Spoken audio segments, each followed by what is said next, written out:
Srečali sta se ekipi, ki sta v prejšnjem krogu zmagali, Celjani na gostovanju pri Aluminiju v zadnjih minutah tekme, Koper pa je doma še enkrat več premagal ljubljansko Olimpijo, tokrat z 2:0. Prva priložnost tekme za domače, takole je daleč streljal Kolsi, vratar Kopra Nenezič pa je bil tokrat na pravem mestu. Sledila pa je lepa kombinacija Celja po prekinitvi. Gobec je našel Bajdeta, ki je stresel vratnico in ostalo je pri izidu 0:0. Potem pa gol za Koprčane, tale prekinitev in izjemna podaja v kazenski prostor. Podal je Ivica Guberac, na koncu pa je zatresel mrežo Džukić in popeljal Kanarčke v prednost. Do konca prvega polčasa tale priložnost za domače, velika priložnost za Bajdeta, ki je zamudil strelom po podaji Centriha. In še tale situacija ob koncu prvega polčasa. Žoga je po strelu Verbiča zadela samo zunanji del mreže.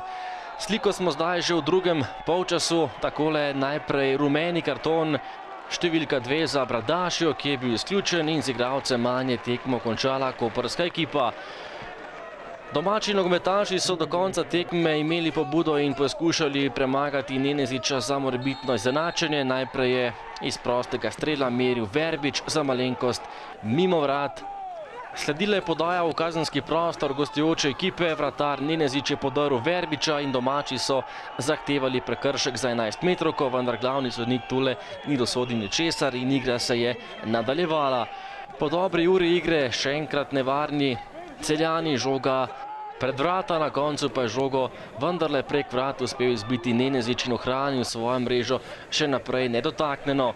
Koprčani so po 20 minutah v drugem delu vendarle prišli do svoje prve priložnosti.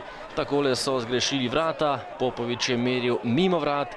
Za Celjane pa je vdaleč poskušal še Vrhovec, a tokrat točno v naročje vratarja Neneziča. Koprčani so imeli priložnost za zmago, zato da bi potrdili tole vodstvo, vendar veliko priložnost je na ta način zapravil še enkrat več Popovič.